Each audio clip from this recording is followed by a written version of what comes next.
that'll be coming. So I just say hello to Senator Berman. I met her at the Jamie Raskin event in Boca about a week ago. Joy Howell. That was an event. Oh my God, what he had to say blew my mind. I can't wait for the hearing. We'll talk about that a little bit too. I'll talk about that. That was fantastic. Nice to see you, Joy. Okay, so for those of you who don't know me, I'm Lori Berman. I'm the senator for Delray. Before that, at various times I did have some Delray. And now in the new redistricting, I'll still have Delray, which is great. I'm very excited. I'm so happy to be joined by my colleague, Joe Casello, who actually took over my House seat. And now because of redistricting, he will have Delray and Boynton Beach. So very excited, and he's amazing, and you guys need to support him and make sure he gets reelected. I wanted to give you like a little heads up about what's going on in Tallahassee, and it's brutal there. We go there and we fight, do the best we can as Democrats. So we finished session, and you heard about all the horrible bills that we did. We did Don't Say Gay. We did book burning. Book banning, it could be burning too, but book banning. We did a bad elections bill, which creates an elections police force that the governor has like pretty much control over. And we did the abortion bill, and now you all heard the leaked Supreme Court opinion. So it's kind of interesting because we did the abortion bill, which is a 15-week ban, but if the Supreme Court really comes out and overturns Roe v. Wade, I totally anticipate at some point, it may not be before the election, because DeSantis has been kind of quiet because he's waiting till the election. He doesn't want to turn off all the moderate Republican women, which this does. So he'll probably wait till after the election. He'll file a bill to, eliminate abortion. There's a rally in Delray at 3 o'clock. Somebody's talking. Sorry, hang on. Yeah. Got him. Okay, it's Mary. You got him? Okay, thank you. So there's a rally at 3 o'clock in Delray. I'm not sure the location. It's Bands Off Our Bodies, Planned Parenthood. You can go online and find the location of the rally. Old School Square. Old School Square tomorrow. Yeah. Okay, good. Okay, 3 o'clock. Yep. So I'll be there. Lots of people will be there. So you can probably anticipate that this legislature will try and do more than they've done, depending on what kind of opinion comes out from the Supreme Court. So we got through the session with all the really awful bills being passed. And what happened was we spent so much time on effort and energy and divisiveness on these horrible cultural war issues that we didn't address the things that matter to the people of the state, and the things that affect their pocketbook and how they're going to be able to, put a roof over, put food in their mouths. And instead, we spent an inordinate amount of time fighting over these awful bills. So a couple of the things that we didn't do that you should be aware of. First, we did nothing about Surfside, which to me is just shocking. I mean, Florida was in the national news for weeks on end because a building in the middle of the night for no reason just collapsed. And yet we did nothing. Now the proposed bill would require, that didn't pass, would have required inspections of buildings that are 30 years or older. And the big sticking point was reserves. There were certain requirements once the inspections came through about what kind of reserves you needed to have, because a lot of these buildings have like very minimal reserves. The people who live in the buildings fight it, unfortunately. And then, something happens and there's not reserves and the people can't afford to pay the special assessments, and it's a mess. Nevertheless, we as the legislature, I think, had an obligation to put something in place, and we didn't. On affordable housing, which is a crisis, absolutely. The only thing we did was we put money in the regular funds. Last year, if you remember, we cut the big fund in half permanently. So we only had half the amount of money this year to start with. And then we did put money, and it was good. I mean, there's about 380 or 60,000 that we put, but when you think about it, that's like 0.3% of $112 million budget. And if you're having a crisis, 0.3% of a budget is not appropriate to address the crisis. And then the other crisis has to do with rent control and rents going up. And some of our good Democrats had a bill to take away the state preemption on rent control. Because right now the state control will not allow any city or county to pass any kind of rent control legislation. And I would like to give it back to the cities and counties because they know what the issues are and where they are. I'm a big supporter of home rule, and we didn't even address that issue at all either. So, and then the last big issue that we didn't address was property insurance, homeowners insurance. And the rates are just going through the roof. I can't tell you how many people come up to me and tell me that their policy got canceled and they had to go to Citizens. And right now, Citizens is not so crazy high. I mean, it's not low, but it's not crazy high. But the problem is they're just taking policies at a like, thousands a day. So we are now up to over 800,000 policies with Citizens. We were down at one point to like 400,000. And the problem with having so many policies of Citizens is all of us. It is owned by the state of Florida. And if there is a big hurricane that comes through the state, there will not be enough money to pay every claim that comes through under Citizens. So we don't want Citizens to have 800,000. We want them to have 400,000. They were put in place as the quote insurer of last resort. And unfortunately, that's not happening. They're being used as the insurer of first resort because there's no one else around for them, so we are having a special session. We got called to Tallahassee. We will be there a week from Monday to start working on property insurance. But the scuttlebutt that we're all hearing is that they don't know what to do and they can't figure out. There was a bill that we passed in the Senate at the end of the year. And the bill said that they would raise the deductible on roofs for all the homeowners. I don't remember what else was in that bill. And the House didn't agree to that. So we need to figure out what we're gonna do. And I have to tell you all, if there was an easy solution, we would have done it. This is like an intractable problem. Nobody really knows what to do, and everybody's at fault here. The insurance companies are at fault. They're making a lot of money, and that they're going out of business. The lawyers are at fault because they're bringing all these claims for bad faith. The roofers are at fault because they're knocking on people's door and saying, we'll get you a new roof. The public adjusters are working with them. They're at fault too. The reinsurance companies are charging a fortune. The CAT fund is a lot of money. Maybe we can do something to lower the CAT fund requirements that we have. So it's a mess. We haven't been given any committee schedules for when we go to Tallahassee. We've just been told we need to be there 12 o'clock on Monday and stay till Friday evening.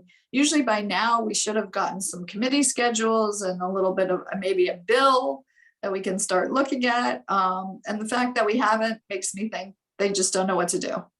Now, if you remember when we just had the special session that we did about congressional redistricting, we went up there for congressional redistricting, and on the morning as we were all traveling up there, we got notice that the governor had added to the call, an item that we were going to consider, and that was the issue about Disney. And that was horrible. And there was no thought put into it. And as you all could see, they don't know the tax ramifications of what they did. They just ram this thing through. So our fear as Democrats is that when we go up now for property insurance, we're going to get that morning, we're going to get some kind of notice. And I can tell you a couple of the issues that we're worried about, abortion being one, although I think that's less likely because they are a little concerned on the political winds of that one. Guns. Our governor has said that he wants us to allow people to carry guns around openly without a permit. So that could be one of the issues that we could discuss. There's also a union busting bill that they tried to pass this year. I mean, they try to pass a union busting bill almost every year. But this year's version of it, which wouldn't allow people to put money from their paychecks into the unions, that bill could be on the agenda too. So who knows what we're going to do. We will get up there. We will be prepared. I mean, we fought the Disney issue. We fought the congressional maps, but as you all know, we are in the minority. And as much as we fight, all we can do is make our cases and hope that the courts, that when we've created the record, the courts will look at what we've done. So we did actually just have a nice victory. Yeah. I think yesterday, where the courts threw out the congressional maps. Right. So, that's really great. And that was a DeSantis appointed judge who said that this is not right. So maybe the courts will, unfortunately, you've got a lot of DeSantis appointed judges, and before him, you have the Rick Scott appointed judges. So the courts are a little less being allies. We've had them as our allies along the way, but it's not happening as much anymore. But we're really hopeful that will happen.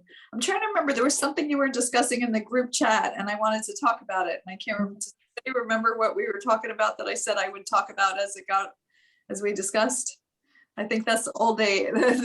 That's the getting older kind of issue. Yeah. Yeah.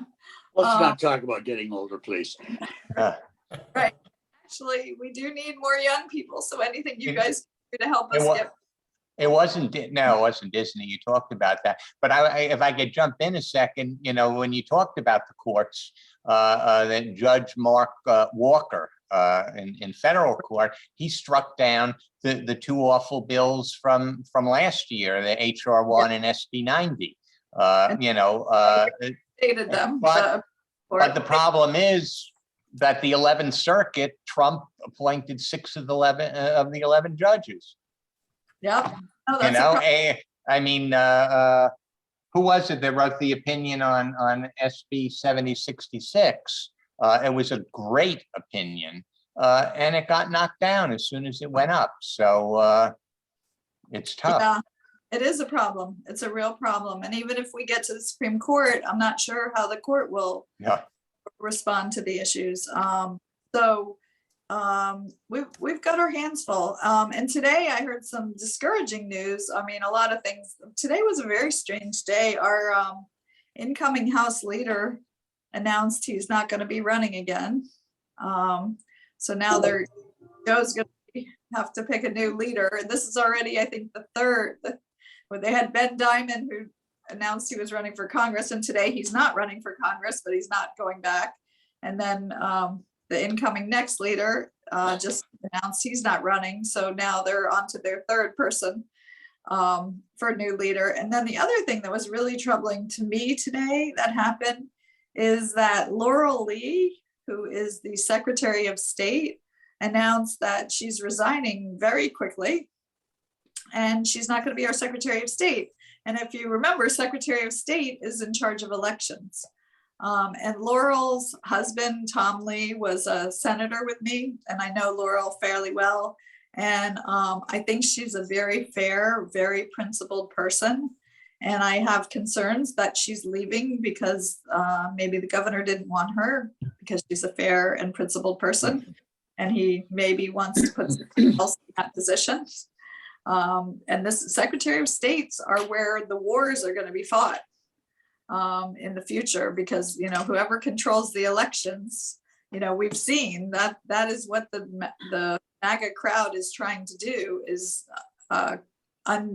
control elections and change results that are not the actual true results. So very concerning that Laura Lee is resigning, and concerning who the governor will put that. So today was kind of a weird day with a lot of different news about people shifting around. So it's, I am deeply troubled by what's going on in the state, but I'm always I try and be optimistic. I know a lot of you I've worked with you for many years. And I know you guys have been like the staunch supporters, and that's great. You give us the impetus and to keep going up there, even though sometimes we feel like we have a permanent headache from banging our heads against the wall. But it's deeply concerning what's going on in our state right now. I'm not gonna lie. Palm Beach County is great. We're a great, basically a blue county, but we are an enclave. Us and Broward are the enclave, and that's about even Dade goes back and forth. And there's a lot of Democrats in Dade too. But I wish we could divide Orlando down, and they could have North Florida and we'll take South Florida. But unfortunately, I don't see that happening anytime soon. I did want to, a couple of bills that I just wanted to bring to your attention that passed in the session that the governor hasn't signed yet, to my knowledge. One is preemption. He did a really awful preemption. We did a really horrible preemption bill, which says that if a county or city passes an ordinance and it results in a business which has been in the county or city for more than 3 years can prove that they had a loss of income of 15%, they can ask the county or city to rescind that ordinance. And if they don't, they can sue them. And this is funny from the legislature that hates trial lawyers, and then they're creating new causes of action. We did that with book burning, and we did it with Don't Say Gay. That's which, right. So it's funny that you've got these new causes of action that they're creating, and they hate lawyers. But I'm concerned, the League of Cities are one of the groups, or League of Counties. One of them came up with an analysis that this could cost the cities and as much as $900 million a year. So it's a really bad law. I don't know I'm hopeful the governor will veto it. He actually did veto the net metering bill, which I'm thrilled about. I hated that bill. I'm really happy that he vetoed that. So you never know what he's going to do. And then the other really bad bill that I'm hoping he'll veto is the alimony bill. Since I started in like 2010, there's always an alimony bill. Some years it gets further, some years it doesn't. This year we actually passed it. We've actually passed it in the past 2 times before, and actually Governor Scott vetoed it twice before. And this year's version is very similar to what Governor Scott vetoed, which because it has a 50-50 presumption of child sharing. And the problem with the 50-50 presumption of child sharing is, you could have an abusive parent, and once you put a presumption into the law, the judges are just going to do the presumption. They're not going to sit there and do the analysis when there's a presumption, and they can fall under that presumption. So you can have abusive parents, and they're going to get 50-50. So that was in large part why Governor Scott vetoed it. So I'm kind of hopeful that the governor will veto that. And then the other big issue is the budget. So the governor hasn't said it yet. I don't even know if the legislature, but you can be sure to sign it before our property insurance special session, because he can hold that over every single Republican. He has line item vetoes, and he can veto whatever he wants. And so I seriously doubt if you're going to see the budget signed before we meet, because he's going to want to hold that over everybody, especially if he puts in some of these really awful issues in the next session. So we'll see what happens, but that's kind of a little insider baseball about what's in Tallahassee. You know, we don't get told a lot, but we kind of put together the pieces about what's going on and why things are not happening the way we thought they would happen, you know, with the governor getting the budget and signing it and putting it into place. He did sign the tax holidays bill. So there's a lot of tax holidays coming up. I mean, there was so much money in the budget. We all supported the budget because there was so much money. It was a really robust budget, and it has a lot of Biden bucks in it. And as much as we can to tell everybody, that's why it's such a robust budget, because the federal government gave us a lot of money in the budget. And we're doing some good things with, you know, we're raising teacher salaries, law enforcement salaries, $15 an hour for all state employees, you know, putting money for the environment.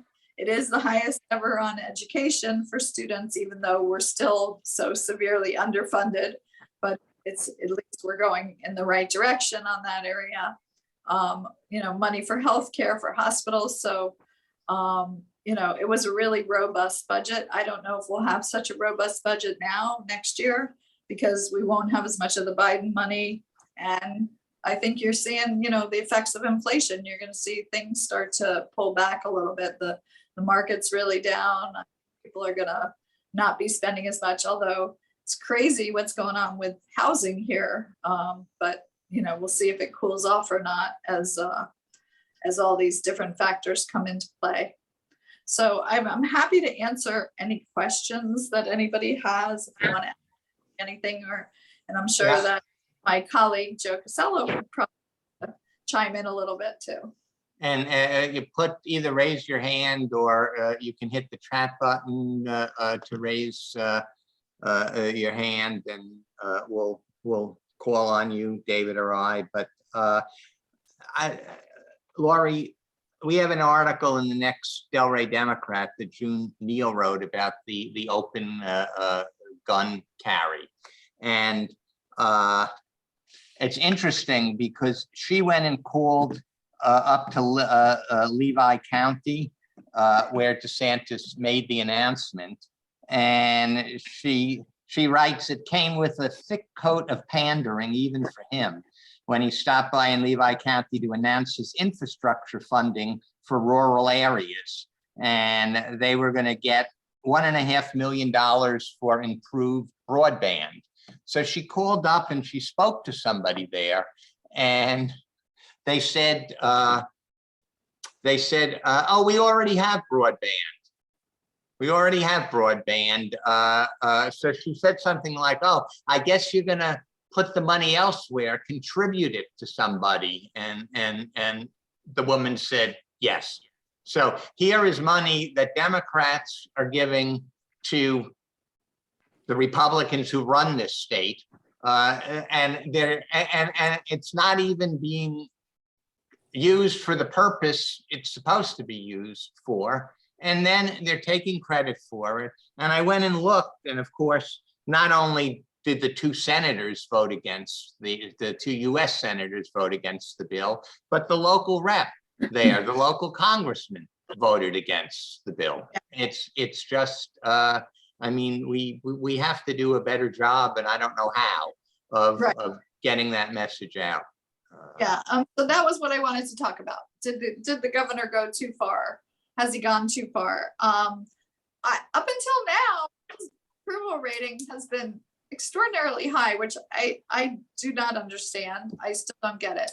But I think that the abortion issue, and I think that's why the governor's being really quiet. The abortion issue could be the bridge too far. Now, I was just listening to some talking heads today on the radio, and they said, well, it's not going to affect the terms as much as it might affect 2024, because the true impact of it won't be felt as much until 2024. You know, because if Roe v. Wade is overturned in June and then the elections are in November, you're not going to have that many women who are denied abortions as you will 2 years down the road.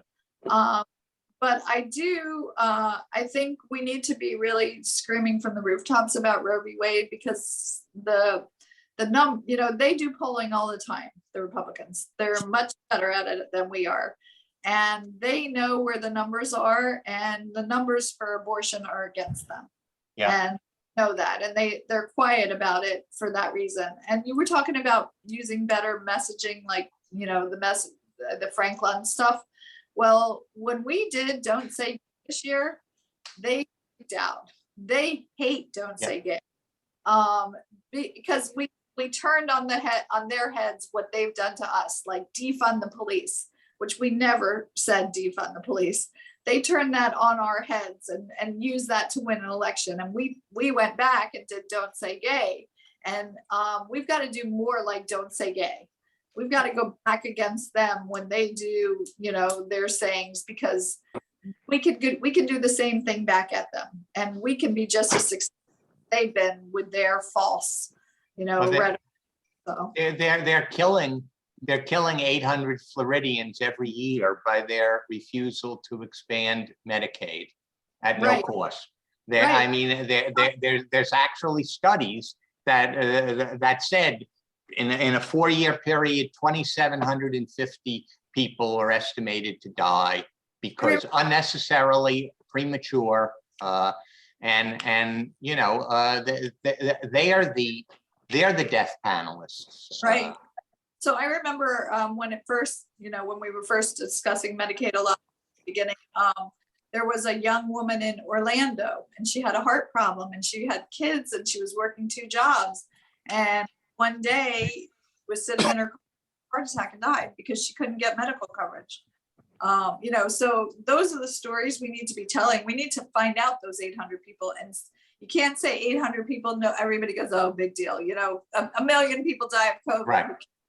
But if you say it's Julie in Orlando, and this is her story, and this is what her life was, people recognize. And I asked to a Rotary Club, and I was telling the story because they were against medical expansion, and I was trying to explain to them why they should be for it. And a woman came up to me afterwards, and she said, that woman was my daughter's best friend. The woman who. So, I mean, this is real people, and those are the stories we need to be telling, not the 800, but we need to get that story. I mean, the other day we did the Biden administration finally gave money. It was from the American Recovery Act to the state of Florida. It's called the Housing Assistance Fund. There's $680 million in the fund, and it just opened up 2 weeks ago. It's for if you're a primary homeowner, you can't pay your mortgage, it'll pay your broadband, it'll pay your utilities, it'll pay your homeowners. If you can prove that led to your problems, and there's certain more protected classes, disadvantaged, and minorities. And we did a TV press release about it, and we brought in a woman who was one of the ones who's getting the money. And it's like the press loved it and they ate it up. And she's the featured story, which I'm glad she is. So we've got to be able to tell these stories on a personal level, because it's so much more meaningful when we can do that. Like, look, this woman is in her house. She was crying. They were supposed to foreclose the day of the press conference, and they stopped the foreclosure because the state called them and said, we're going to get her money. So they stopped the foreclosure. She's living in her house. She's got her children and her grandchildren in the house. So those are the kinds of stories we as Democrats need to keep getting out there about what we're doing to help people. And it's unfortunate. We they just have so much more money than we do in the state of Florida. Hopefully we'll get some big national groups to come in, especially, and it really bothers me that we have primaries and we've got people running against each other, and we need to be united against DeSantis, because he's really doing some harm to the state. So I'm asking all of you to, and I wish we were united now, but for sure, once the primary comes, we got to get behind whoever wins and go for that candidate. Yeah. No, DeSantis last year was running behind Chris at the time of the Delta, and that went away. And someone told me recently that the gap had narrowed. It's hard. But- I don't trust polling anymore because we've done all this polling and we always think we're doing better than we are. Yeah. So I don't trust polling anymore. You kind of, it's like you hear wind. You kind of like hear what's going on a little bit in the wind, and I'm hoping that we can do it, but we got to get our messages out, and we got to get our voters. We got, they have more registered voters than we do right now, which is just shocking to me. It is. First time in ever. And a lot of the new people who are moving to the state, I hate to say it, are moving here because they love DeSantis and they think it's, they're all into this whole freedom stuff, which is, he's a dictator, but they all go, oh, he opened the state. Well, he opened the state, but by the same token, we're telling women what they can do with their bodies. We're telling teachers what they can teach. We're telling employers in this state what they can tell their employees about discrimination, telling Disney that it can't do certain things. We're putting together a voting police force. We're not a free state, but that's the message they've gotten across, and we've got to get a counter message on that issue. Somebody suggested at a breakfast I was at, that Charlie Crisp was at, somebody was talking about exactly that, and framing it to the community that the Cuban community that is worried about socialism, and calling, we should call him Fidel DeSantis and Ron Castro. Right. Matt, I've seen the Ron Castro. Yeah. Are there any questions on that? There's Steve. Steve, you want to? First of all, I've got Senator. May I call you Lori? Of course. Okay, thank you. I call all my senator friends by their first names. I have to say that you are a hero. You must feel like Ukraine right now. Yeah. Being attacked on all sides by Russia. Yeah. I've got to say thank you on behalf of all the Democrats in Florida. I've got to say thank you for what you do and for the stamina that you put up with. The question, I don't think there's anybody in this. I was going to say in this room. We're 1,500 miles apart, believe it or not. I don't think there's anybody here in this meeting that will disagree with the statement that things suck in Tallahassee. The question I have for you is not what can we change what minds can we change in Tallahassee, but what minds can we change that will get more people like you elected and reelected, and what can we I know that the FDP is out there collecting signatures to get people to register as Democrats. The Democrats in Florida, believe it or not, it's only 36%. We can't win if every single Democrat voted. We must get the NPAs. And my question to you, from the standpoint of a candidate, is what can we, as a local club, do to help you other than sending your money and other than signing people up to register voters? What can we do to help you spread the message that it's Democrats this year? It's a good question. It's tough. You can certainly make calls when the time comes for the candidate. I mean, certainly the big game changer that we could do right now in the state is to get rid of DeSantis and elect a governor. We're very unlikely to take. Joe Casello can speak a little bit more about what's going on in the House, but the House is much harder for us to change the numbers. In the Senate, there's like a dream that we could get closer. So right now we're 16 to 24. There's a seat that we're fighting for, our 17th seat, which we had before in the Miami area. So maybe we could win that.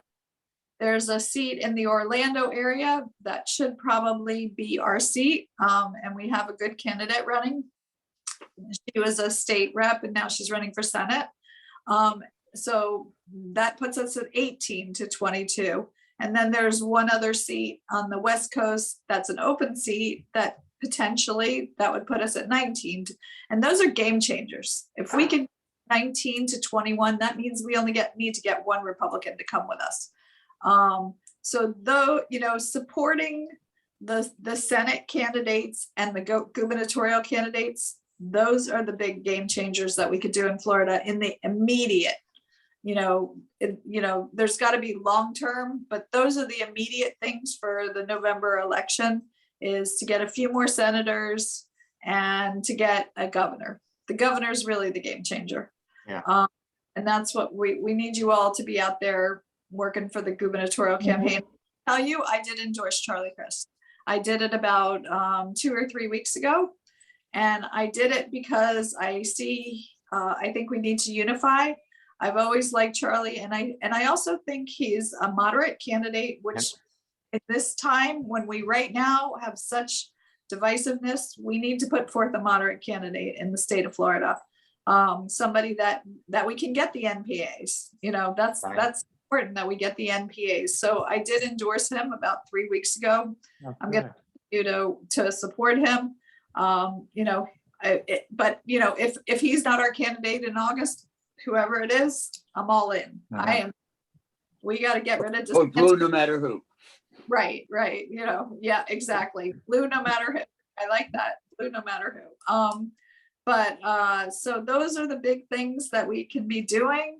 We're in a blue area, so it's a little bit different, but interestingly, you got Joe Casello, who left Del Rey because the way they drew the district is he no longer has Del Rey. I mean, he could have stayed and run against Joe, but he couldn't beat Joe. Yeah. I'm sorry, not Joe Casello. I'm sorry, Joe. Oh my God, sorry, Joe. No problem, Lori. Caruso. We're talking about you, Joe. Right. Yeah, Caruso, who's a Republican and who had Del Rey. And now moving further north. And we do have a candidate running against him. And she's a woman. She's an attorney. She's Sienna. really Sienna. Exactly. She's great. Yeah. And you guys should get behind her and do what you can. Call her campaign and say, what can I do? What do you want for your campaign? Because if we could take that seat, that's one seat that we could take in the House. And how great would that be, to take another seat in the House? So get behind Sienna and see what you guys can do to support her. And if, do the governor. And then if you want to go a little further, I can give you the names of the Senate races that have good Democrats who are running, who have some chance. Some of them have better chance. Got Michael Greco in Miami, Joy Goff Marcel in Orlando, Unic Ortez in the West Coast. Those are the 3 big ones that if you want to get involved in a Senate campaign, I would say involved in. Laurie, if I can just jump in just real quick, because I got to run, I got another meeting to go to. You asked, what can we do? We got to have a solid message and be consistent with that message. I think we're all over the place on some of these issues. I think we got to focus on, 2 or 3 real, red meat issues for us, for Democrats and the NPAs that you mentioned. I'm afraid in the House side, I can tell you, there's going to be some tough races. We might even end up losing seats in the House. Now, with that being said, okay, now they have a super majority. We could stay home from that point on. So Right. It's very important. And getting back to something you said earlier, just to give you an idea what goes on at Tallahassee, we went up there for redistricting, as the senator mentioned. Okay, we have redistricting committees, subcommittees, and committees, redistricting committees, bipartisan committees. Not one meeting was held when we went up there to talk about redistricting. It was a done deal before we got up there. There was no discussion to be had. So it's things like this that it's frustrating. I know in the chat it says, I see, well, what do you do? You're frustrated. Somebody's got to do it. Somebody's have to fight. And I get up every morning when I'm up there to do the best I possibly can for our constituents, for all constituents, not just Democrats, Republicans also. It is a battle and it does get frustrating, but we have one of the best delegations, I think, here in Palm Beach County, made up of us, a lot of the Democrats here. They're all fighters, and we should be very, very proud of that. And like the senator mentioned, you know, support your candidates, however means you can do it. I know that now that my district has shifted south and east, okay, I have never campaigned in Delray. You know, I know my name has been out there, but no one's put my name and face together. So that takes time and money and everything like that, that goes with that. So it's going to be a battle, this election cycle. And like Laurie said, I think the best chance that we have to put a check and balance into this whole system is to elect a new governor. Yeah. I think that there might be some issues out there, and you know, I don't know where you stand on this abortion, but I think this is one of the things that could help us make that happen, because it's evenly divided, if not more, versus pro-choice. So, you know, once again, I'd like to thank Michael for, you know, having me today. And I put up on the screen my email and my office number. Listen, we helped hundreds during this COVID pandemic with housing and insurance and everything, and evictions. That's what we do. That's what we do. And please, if you have any of those issues or any other issue that you think that we can help you on a state level with, please feel free to call. But just call to say hello once in a while and tell us we're doing a good job. Thank you, Joe. All right. It's really Thank you so good to much, have people. you, and we look forward to you being our rep. I mean, we're 100% behind you, and there's a lot of energy in this club. So I want you both said something about message, and what I think our strongest message is, as a kind of broad meme, Republicans are the real extremists. They're the extremists. It's not the Democrats. We're not defunding the police.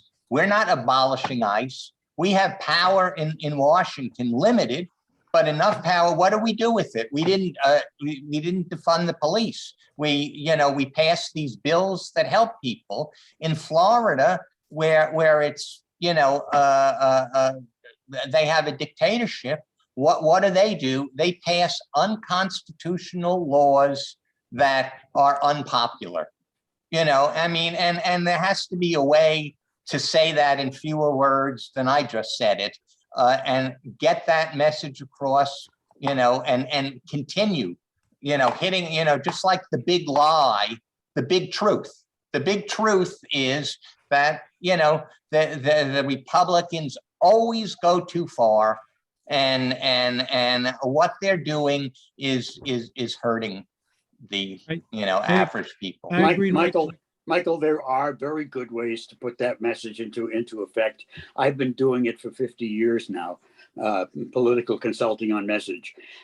So I know that there are ways to express that message. Unfortunately, the Florida Democratic Party has concentrated its efforts on signing people up for things rather than convincing people of things. Yeah. And that's where it's got to go. The FDP has got to get on the stick and go after the 26% of Florida that is not affiliated with a party. They're the ones who are going to win the election for us. I don't think there'll be any trouble getting Democrats to vote against DeSantis. But the NPA, they're the ones who can make the difference. Steve, I have to disagree with you on that point, because when we talk about Charlie Crist, who my aunt, who founded this club 30 years ago, was one of the, when we moved down in 2014 and he was running for governor then against Rick Scott, she said, I always had a soft spot for Charlie. When he was governor, as a Republican, he gave voting rights back to 155,000 people, and it was against his interest as a Republican to be doing that, and he did it. And on Facebook, in the FDP party leaders group, and you're part of it, Steve. And I think you've butted heads with some of these people. A committee man said that I would never vote for Charlie Crist because he was a Republican. I said, what are you talking about? That's 10 years ago. And this is what he did. He said, forget, I not only won't I vote for him, I will tell people to stay home. Okay. So that's what, yeah, when Lori talks about uniting, you know, you have to unite behind and I think Charlie Crist is our best shot. You know, last year I wrote an article, could Charlie Crist be our Joe Biden? Because it was the same kind of race. Now, you know, Joe Biden is toxic for no reason at all. But that's what he represents, somebody who is decent running against, you know, some inhuman monster. And, you know, he can, especially if he a Annette Taddeo to run with them.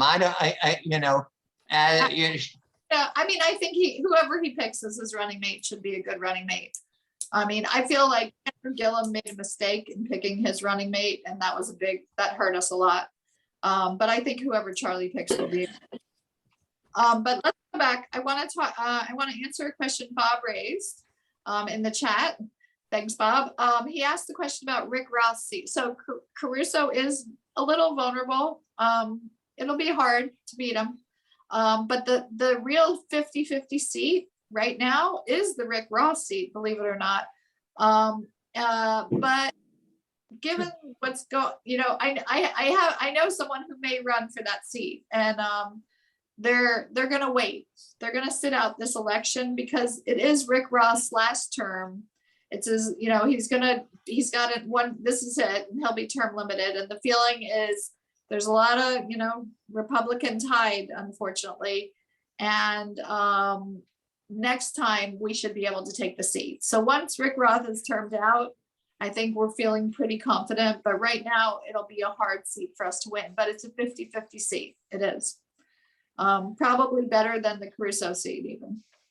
So Lori, and thank you for taking the question. As a follow-up, would it not make sense for whoever this person is to get in the race, get the name out there, get some recognition? I mean, traction we should definitely have a Democrat in the race, and I'm sure I would hope we'll have someone, but I don't think it'll be this person. That's my, you know, but the problem is this person isn't elected, and they would have to give up their present seat.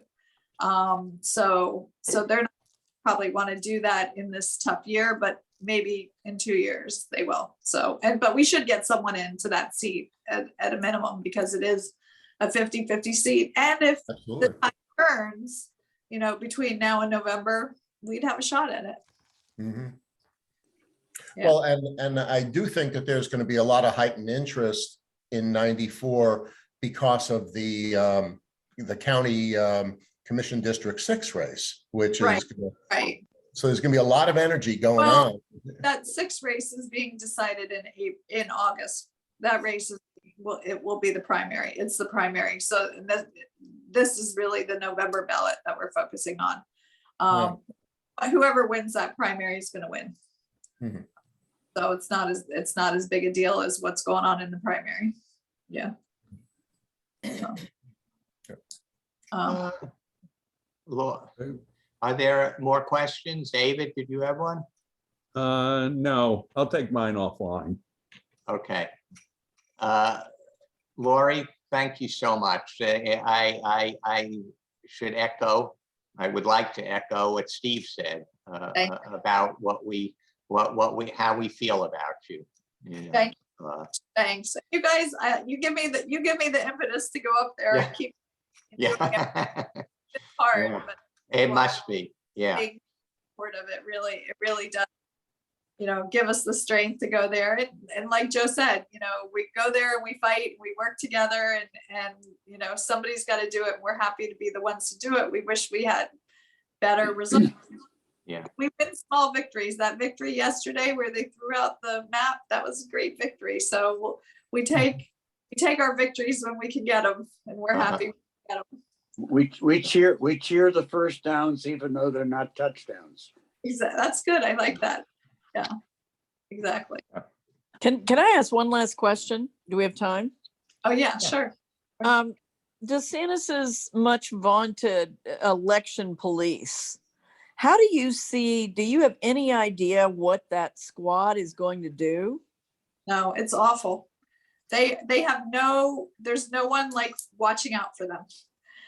We asked them, like, can they just do an investigation on their own? And they were like, yeah.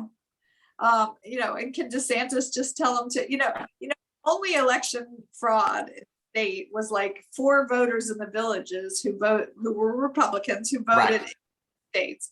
And the big election fraud in the state is what happened with my good friend Jose Javier Rodriguez in Miami, candidate. And we said, are you guys is this police force gonna look into those kind of issues? Like when somebody puts up a fake candidate? And they said, no, this police force is not looking into those issues. So unless the Democrats put up the fake candidate, Right. then yeah, but we wouldn't. So this police force is very scary. And Joy, that reminds me, I did want to talk a little bit about the Jamie Raskin event, which was so amazing. I mean, he just blew me away so we had the opportunity to meet him in person, and he talked a lot about the January 6th investigation that's going on. And one thing he said, and this is good messaging for all of you, is I'm sure you've heard, they're going to be having televised hearings starting in June, and they are going to be amazing. I mean, they're trying to get them on prime time, but so tell everybody to watch these televised hearings. It's going to be like the Watergate hearings. The problem is, unfortunately, we don't, like, the whole country has already moved on. Like, the country's like, oh, January 6th, that happened a while ago, who cares? But we got to make sure that people care about it. We got to show them that this was a coup. I mean, that's what James said. This was a coup by the sitting president, by Trump. So we got to that's a good thing for us to use as our message for the next couple, look, the January 6th committee is having these hearings, and everybody needs to watch these hearings, because the things that are good, I mean, I think he used the term, it's going to blow the roof off, the information that they have and that they're going to show. So spread the word, because it should make everybody take a step back. It probably won't, because the way our country functions is, we forget what happened the day before. It's interesting you said about Chris being polling well when Delta was out there. Now the coronavirus, everybody, 1 million people died, but everybody's moved on. So we got to keep, but this is coming forward in terms of the hearing. So try and play them up with the people, because it's really important. Right. A little bit of message advice, if I may. 2 things. First of all, people at this time, this far ahead of an election, don't even know there's an election. Most people, we have to remember that we're activists. We ain't the same as everybody else. Most people don't even know there's an election yet. They're definitely not in tune with what the issues are. And the second thing is, people don't vote issues, they vote emotions. They vote how they feel. They vote fear, they vote optimism, and so forth. So when you talk about an issue, you want to couch it in an emotional, you want to try and draw out an emotion from people so that they will react emotionally and connect with you. Yeah, no. That's good. Let's talk. Elliot, talk. Hello. What are the numbers of the uninsured, without health insurance? Because that could be, a target, constituency to outreach that. No. If they're both Democratic, then we could, get Medicaid expansion. It's about 800. The numbers I've heard are about 800,000. 800,000, yeah. In that ballpark. But unfortunately, so many of those people are just barely making it through the day, that they're not registered to vote, they're not voting, they're not thinking about those issues, you know, I mean, if you're in that category where you're working 2 jobs and you have kids and you're trying to make your life, get through your life, you know, unfortunately, they're not going to be the super voters that we want out there. But, you know, it's certainly, you know, it's an important point, and we always talk about the fact that Florida has refused to expand Medicaid. You know, I would say in my 12 years in the legislature, that is the biggest disappointment, continues to be. Since Obamacare was passed and since we didn't expand Medicaid, that is truly my biggest disappointment. And, you know, certainly from a human point of view, about the story I told about the woman who died because she didn't have health care coverage and had a heart problem, but also from a fiscal point of view, which always, we could be getting billions of dollars into the state, and they turn down billions of dollars. And that always amazes me, for a party that, you know, claims they're all fiscally conservative, and yet they're willing to turn down all that. No, we'd rather fine the school districts by almost $1 billion for disobeying the governor. Right, exactly. You know, the Medicaid, and Annette Taddeo said at the last meeting, I think she was on the last meeting, and she mentioned a Chamber of Commerce study that said that $1.5 billion was costing $1.5 billion to Florida, not expanding Medicaid, not just a question of lives, but a question of everyone paying more insurance, because the people that didn't have insurance, you know, went to hospitals, emergency rooms, and I went and I looked into it. She gave the quote and I searched for it. And in fact, the Chamber of Commerce did say that in 2015. It was, they did a study and they said that expanding Medicaid was not the way to go. They had a better plan, which they didn't disclose, but that not doing anything was costing all of this money. So it's an economic issue, not just money not coming into the state, but it's costing the average Floridian. Well, I don't care if 800 people die. I don't know them, as you said before, but they do care if their health insurance costs go up because these other people don't have it. So. Right. Yeah, no, it's true. Anyway, I got to run, but it was great talking to all of you. Have a wonderful evening, and keep up the good work, guys. Thank you. Thank you. Okay. Bye-bye. Bye-bye. And Mark Schneider, if those who don't know him, I think everyone here does, is the president of the Palm Beach County chapter of the ACLU of Florida. And he's here to talk about the Remembrance Project.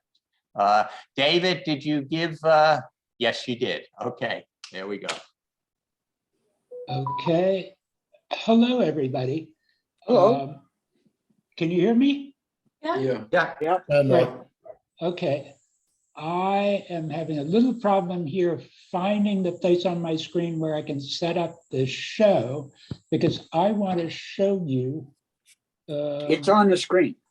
Yes, it is on the screen, but I can't. Oh, here we go. This may Should be okay. Thumbnails on the left. Yes. There you go. So I'm here tonight. I'm going to tell you about an event that we're going to have on June 18th. But as a background to that, I want to talk about the Community Remembrance Project in general. This is a Palm Beach County project that is organized to memorialize the lynchings that occurred in Palm Beach County. So you may know that the Equal Justice Initiative, which is founded by Brian Stevenson. Many of you are acquainted with him and have either read his book or seen the movie Just Mercy. And our Community Remembrance Project grew out of his vision. And his vision was that through publicly confronting the truth about our history, that would be the first step towards recovery and reconciliation. A history of racial injustice must be acknowledged, and mass atrocities and abuse must be recognized and remembered before a society can recover from mass violence. Public commemoration plays a significant role in prompting community-wide reconciliation. And that's what we're going to be about. This is a picture of the National Memorial for Peace and Justice in Montgomery. Many of you have seen this. Some of you have probably been there. I haven't yet, but I'm anxious to go, perhaps this fall. And you can see that there's this kind of striking display of, I'm going to call them obelisks. These are the memorials, and they're hanging as if they were lynching victims from a ceiling here in Montgomery. And then for each one that's hanging there, there's another one set aside to be brought to each county where lynchings occurred between, I believe, 1870 to about 1930. So in Florida, we have a number of lynchings. Palm Beach County had 2, but you can see the redder the area, the more lynchings that occurred. And you can see that they occurred most kind of in the north and along the spine of the state. It's kind of fascinating to reflect that per capita, Florida had the highest number of lynchings in the United States. And not many people know that, but it's kind of a striking fact. We didn't have all that many, but there weren't that many people here. And when you put it on a per capita basis, we wound up tops in the United States. So there were 2 lynchings in Palm Beach County. One occurred on the island of Palm Beach. That's a Mr. Henry Simmons. I'll tell you just very briefly about him. The scenario that occurred was that there were 3 Black men who were taking turtle eggs from the beach. They were confronted by a policeman. They had an altercation with him. They took his gun, I believe, and shot him. And then he was wounded, but did not immediately die. The white community in West Palm Beach organized itself and went after one gentleman and brought him before the man who was shot. And he said, no, that's not one of the 3 people who attacked me. They went out and got another guy. They hung him up on Palm Beach Island, very near where the Bethesda by the Sea is right now, and shot him. And he almost certainly was not the person one of the 3 people who committed the assault on the policeman. So the police have stated that these people were not suspects. We know where Henry Simmons is buried, and we're in touch with his descendants. So I think that's very interesting. And his lynching will be memorialized probably either late in the fall or sometime next year. In Delray Beach, however, we have the second lynching. It occurred later, actually on the morning of September 27th, 1926. And Samuel Nelson's story, very briefly, is this. He's a gentleman from Miami. He was arrested in Delray, apparently on a charge. We're not sure whether it was manufactured or not, because the Miami police didn't know anything about it, of having accosted a white woman in Miami. He was held in the new jail, which was on the just south of Atlantic on 5th Avenue, 14 southeast of 5th Avenue. And that's where the new City Hall, Fire Department, and Police Department had just been built in 1923. He was put in a cell there, and the police chief was approached by a man from Miami asking that Mr. Nelson be released into his custody. The police chief refused. He said that he checked on the jail at midnight and Mr. Nelson was there, but when he came back in the morning, the door to the jail cell had been battered down and Mr. Nelson was missing. His body was then discovered on the banks of the canal very near the intersection of Sims Road and Atlantic Avenue. And we don't know where he was buried. His body was buried. There was a meeting of the city council that evening, and they recognized that somebody had been taken from the jail, and their only concern was to indemnify the police department against any charges that they had been careless in the care of Mr. Nelson. So he was lynched in 1926. Now, recognizing this and recognizing the Equal Justice Initiative's project, the county commissioners asked that a committee be formed to see if we could bring the memorials here to Palm Beach County for these two lynching victims. And I'm going to tell you about the process that we've gone through to try to do this. It's an elaborate process. It's going to take 3 years at least before it's finished. But we had to research the lynchings. We've had to plan community outreach. We formed committees and outside working groups. And then we have to meet very stringent conditions from the Equal Justice Initiative. And I'm going to tell you about those. First of all, we've got to go out and educate the community and engage people about the history of racial terror lynchings in the South and in Palm Beach County. And we're working on that now. The second part of that, and this is what I'm going to be encouraging you to be involved in, is something called soil collection. And this is where we go out and dig where the lynching occurred, some soil to be put in these gallon jars, and one of which will be sent up to the National Memorial in Montgomery, and others of which will be kept here in Palm Beach County to be put on permanent display here. One, for instance, will go to the Spady Museum. So this is the part of the project that I'm going to be talking to you about a little bit later. Then we are going to bring a historical marker. And we're working with the city council in Delray Beach right now to site this. We believe it'll be in a bump out on 5th Avenue, just across from 14 Southeast 5th Avenue. And we're working on the wording of the marker right now. Our next meeting with the Equal Justice Initiative will try to solidify that wording. And so we've had to apply to the EJI for formal recognition, talk about our outreach plans, and then we got endorsed by the EJI for our project in the summer of 2021.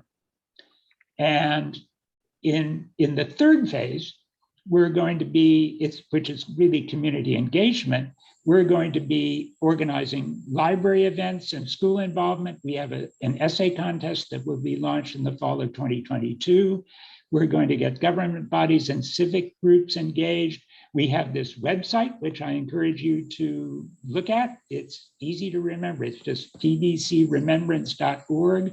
And we're working on a little bit of financing. Most of it will be done by the Equal Justice Initiative, but we'll raise a little money here locally as well. So I'm not going to go through this, but we're working heavily on outreach right now. That's part of what I'm doing tonight. We have the library involved, schools and nonprofit organizations. We have this nice logo, which is trying to symbolize different skin tones that in a sense joined together to commemorate the history of racial terror lynchings in Palm Beach County. And so we're going to have the essay contest in the fall. We're working on financing, and we're going to have a 100-year anniversary for the lynching of Henry Simmons in June of 2023. And our ambition is to bring the memorial back to Palm Beach County and site it here. So this is our county's memorial. It looks like this hanging up, and it has the names of the lynching victims on it. And I'm happy to answer questions, but let me just tell you that I'm here tonight and I'll send Michael a copy of the flyer for this, but we're going to have our first event, which is memorializing Samuel Nelson on June 18th It's going to be at the Pompey Park Recreation Center gym at 10:30 in the morning. We're going to have about a 45-minute memorial where we're going to transfer the soil that we've collected out by the C5 canal into the gallon jars that we're going to send off to the Equal Justice Initiative and the National Memorial for Peace and Justice. So that ceremony, we're going to have a noted jazz singer from Palm Beach County sing Strange Flute. We'll have a number of the county commissioners there. We'll have Vice Mayor Shirley Johnson there, and we'll have short speeches and some music. And I want to invite you all, and I want you to get the word out about this event, because we're anxious that as many people attend as possible. So I'll be sending Michael a flyer about this event, and I'm very appreciative to have the opportunity tonight to talk about this to you. And I'll answer any questions you might have about it. I can show you a picture of the flyer if I can find it. So let me just try that once more and see if I can find it. Yes. Do you have the flyer in digital form? I do indeed. Maybe you could send that to Michael and he can post it on the website. Yes. Oh, yeah, no, I will. Yes, that's what I plan to do. So this gives On you the Facebook page. Yes. yes, we don't have the actual program yet because we haven't finalized the program. But when we finalize the program, we'll probably add that to this flyer. But I'm going to send it to Michael. So I'll do that right after the meeting. So if there are any questions you have about this project, I would be happy to answer them if I can. And How are you going? How are you Charlene Farrington going was going to to be here connect? tonight, but Oh. she couldn't make it. So it's just me who's here tonight. How are you going to connect this with what's happening now right here in Palm Beach County? Obviously, we know it connects, but how are you gonna use that in some way? Well, I'm not sure, Susan, what you have in mind with what's going on here in Palm Beach County. I mean, obviously, we have not solved problems of racial injustice in the United States. We won't we won't even consider that. But what specifically do you have in mind? Well, in the schools, they're not supposed to learn about the racial injustice. There you go. Okay, but our event, in a sense, will be a counter to that. And I'm very curious to know whether there's going to be any blowback from the people who think that we shouldn't teach about these sorts of things. So, we have wondered whether we're going to get counter protests. And I think it would be very interesting. I think it would be revelatory kind of the state of play in Florida if we did get protests against these ceremonies. But to specifically connect this, we want to keep this apolitical in a sense. That is, we're not going to be saying, now look at what DeSantis is doing right now in Tallahassee, because our ambition is really to draw as much of the community together as possible. And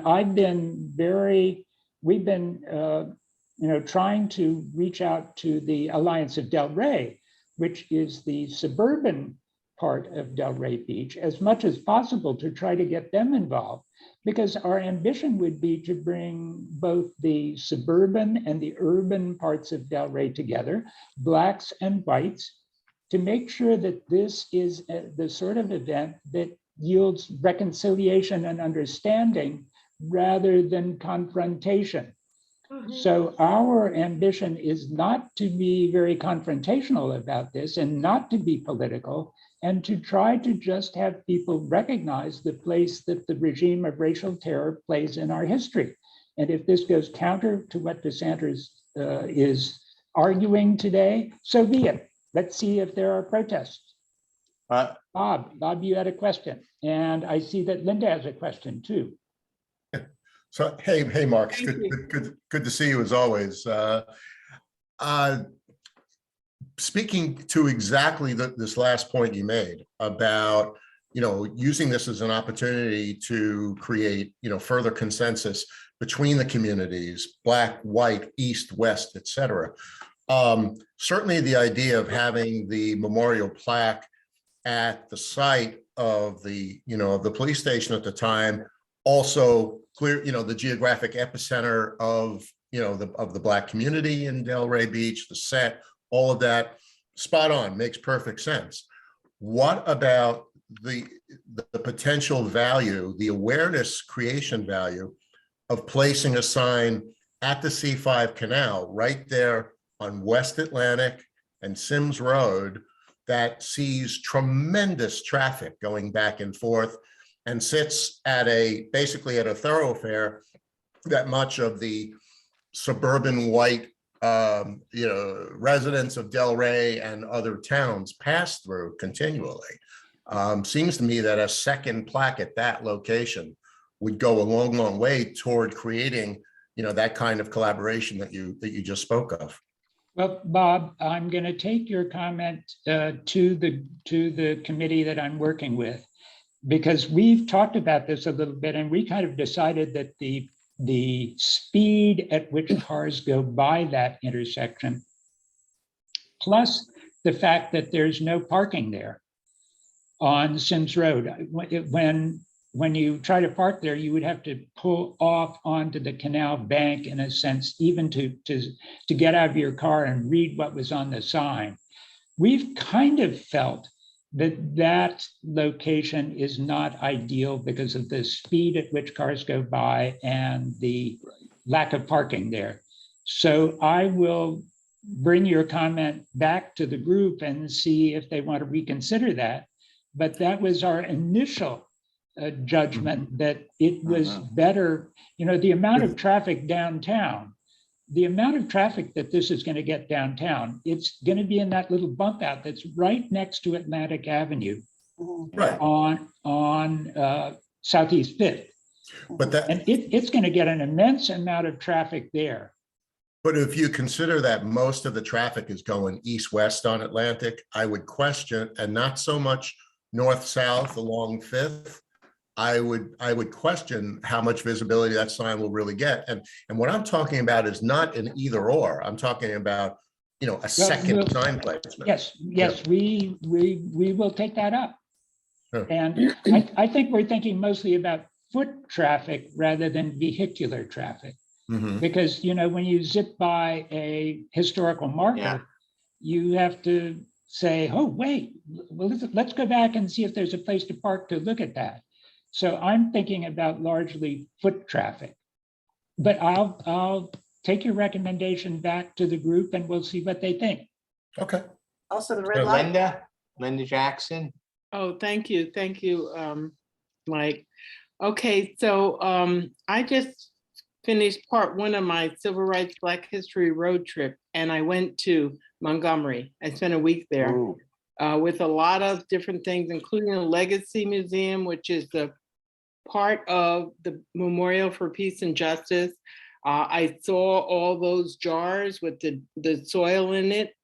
I saw films from the families, the descendants of lynching victims, and the pain. That was the only time in my trip that I lost it. I must use the box of tissues, because the pain the families felt from not even knowing what had happened to their forebears. And, the whole thing that they showed was how they went to the sites and picked up, parts of the soil to bring it to the museum. And I think it's just so, and my only comment is that I'm hoping that part of your committee includes the people from Spady Museum, because it's so very important that this has a lot of facets to it, and that everyone is involved in this history, and it's very emotional. it's extremely emotional. And I know I first read about Florida because I'm a transplant when I saw the story about Reuben Stacy in Fort Lauderdale. And so I'm glad that something's being done here in Delray Beach to honor the lynching victims that happened around Delray Beach. So I just had to throw that in there. It was an emotional experience for me going to the Legacy Museum. Brian Stevenson done a wonderful job with the museum and the memorial. I would encourage everyone who can possibly go and visit. It's a wonderful exhibit. It's a wonderful museum. Thank you, Linda. I just will mention again that Charlene Farrington, the director of the Spady Museum, would have been here to present with me tonight because we prefer to present with a diverse group rather than just white folk, for instance. She would have been here tonight, but she had another engagement, and Michael gave us the opportunity to wait another month, but I thought maybe it would be best to alert you all to this right now. Yeah, and I like Bob's comment also, but I think it shouldn't be either or. I think there are many ways of recognizing in very different locations many of the things that happen here and in Delray area. And I think that there's an opportunity to do more than just one location. Thank you. I'll take that back to the group. Mark, two comments. I first met Brian Stevenson at an ACLU dinner, the Long Island chapter, Suffolk County chapter of the ACLU back in it's got to be like 1993 or something. And he was a young lawyer and he just blew us away. I mean, he was just so charismatic and committed. And I sort of followed his career, you know, his MacArthur Award that he got starting the EJI. And I mean, he is a true American hero. I mean, he is just an amazing person. But his words about the necessity of coming to accounting with the past. When Reagan went to Bitburg back in the early 80s, Richard, and there was a big furor because he went to to a cemetery that had SS troops buried there. Richard von Weizsäcker, who was the president of Germany at the time, gave this incredible speech that you can look up, where he said, you can't blame people who were not alive at the time that something happened, but we have left them a very heavy legacy indeed. And Sandy and I were in Prague at the Children's Museum that commemorated the children that were sent to Auschwitz. And they had drawings and poems that they wrote around the walls. And they had the birth and death dates on it, you know, and none of them lived past puberty. And while we were there, we heard German being spoken. And it was a German high school class that went, you know, to see what their fathers and grandfathers had done. And this is what you're doing. This is what Brian Stevenson wants to do. And the fact that anybody can be opposed to that says, you know, that they are not human beings. They're just not, you know, I mean, this is a story that needs to be told, and it's not a condemnation. I mean, when you hear DeSantis and that stupid law that they passed, that you know, that makes it illegal to make children feel guilty. Well, if you don't feel guilty about what happened, but what your forebears did, there's something wrong with you. Of course, you're going to feel guilty. You're not responsible, but you feel guilty, and you look around at systemic racism that's going on today, and it's not as bad as it was. Tim Wise, the great anti-racist campaigner, he said the longitudinal studies that they do, they said, is racism? Oh, it's not a problem. We used to lynch them. Now we just don't let them vote. And 20 years later, we used to not let them vote, and now we're back to not letting them vote or making it difficult to vote. So if you can't understand what happened in the past, you can't know what's going on today. So I agree that with wasn't you, a Michael. question. I think Joan Katz had a question. Thank you. Oh, first, Mark, thank you for bringing this project to our attention. This is quite amazing. And Linda, for sharing your experiences that just brought it full circle. Mark, I'm just wondering, is this something that other chapters of the ACLU are doing in other states? I know that there are in Florida, there are other groups that have organized to bring memorials to different counties. We have seen a ceremony that was and kind of are modeling ours after one that was done in Tampa. I don't know yet of other ACLU groups that are doing this, but remember, this is not an ACLU project. This is actually the county commission that is behind this.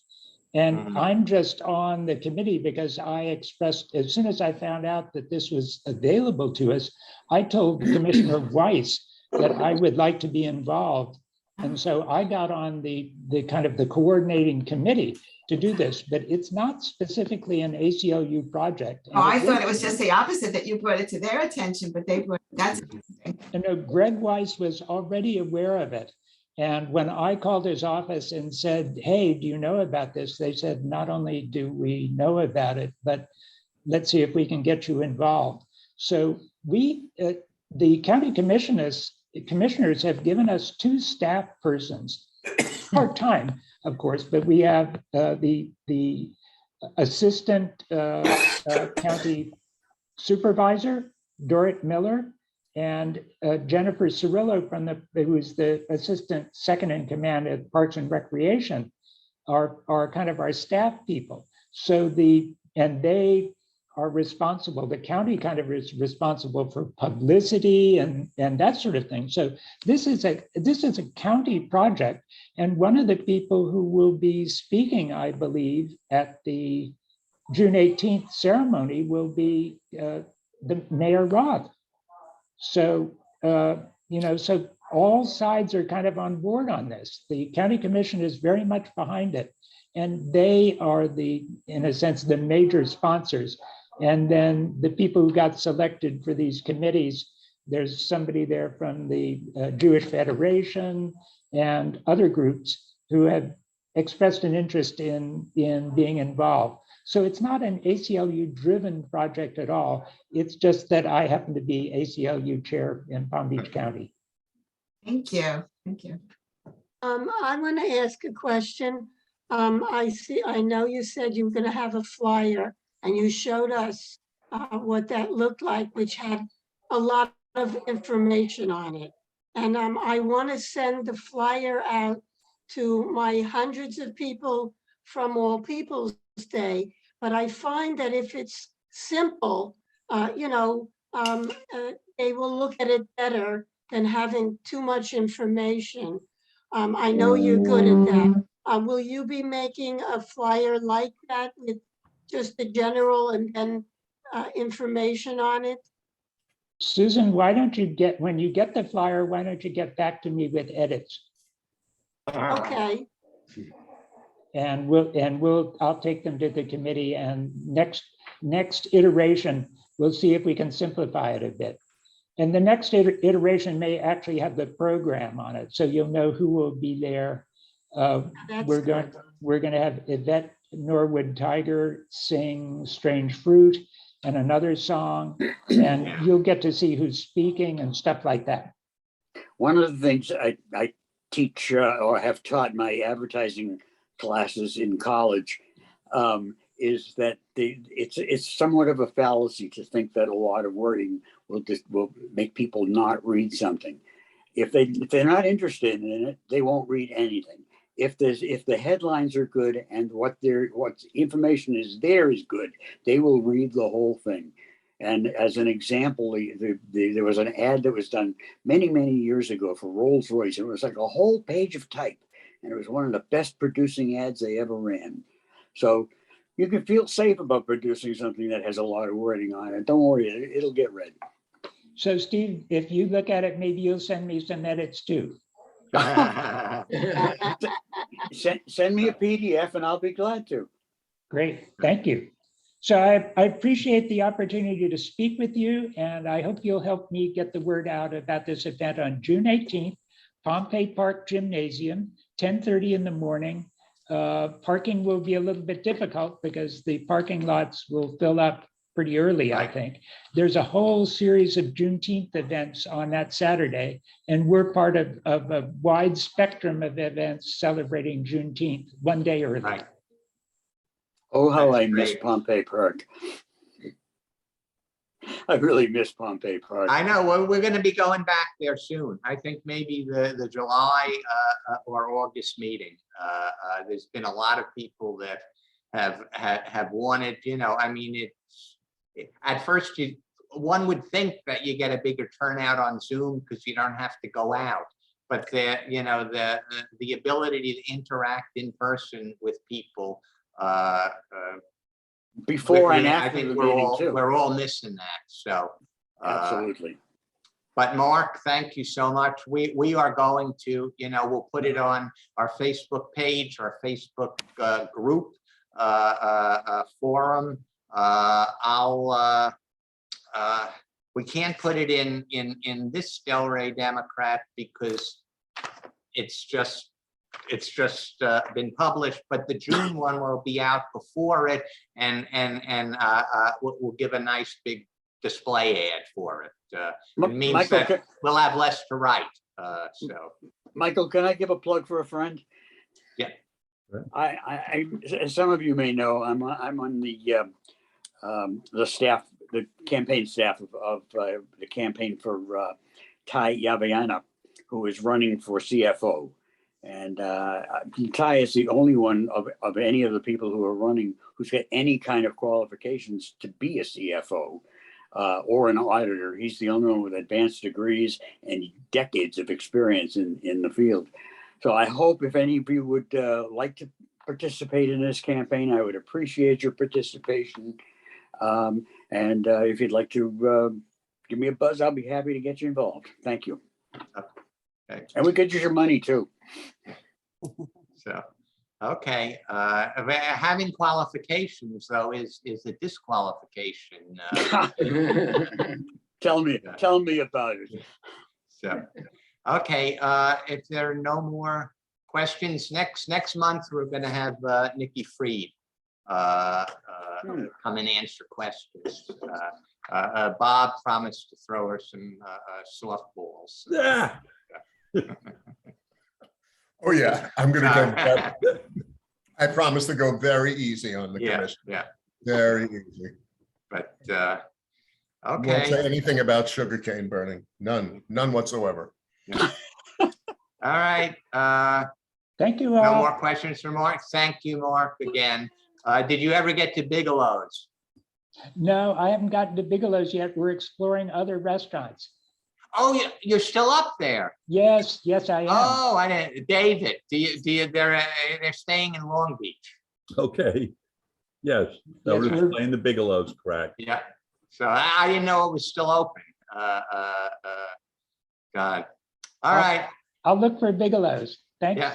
I think Thanks. it's like Take 1 care. block Okay. south of Sunrise Highway. Yeah. Yeah. Okay. Well, thanks everyone for coming. Thank you, Michael. See you Good night. next time. Let's not overlook Thank that when we return to Pompey John. Park, we get cookies. And coffee. You do 5, the countdown, David. 4, 3, 2, 1.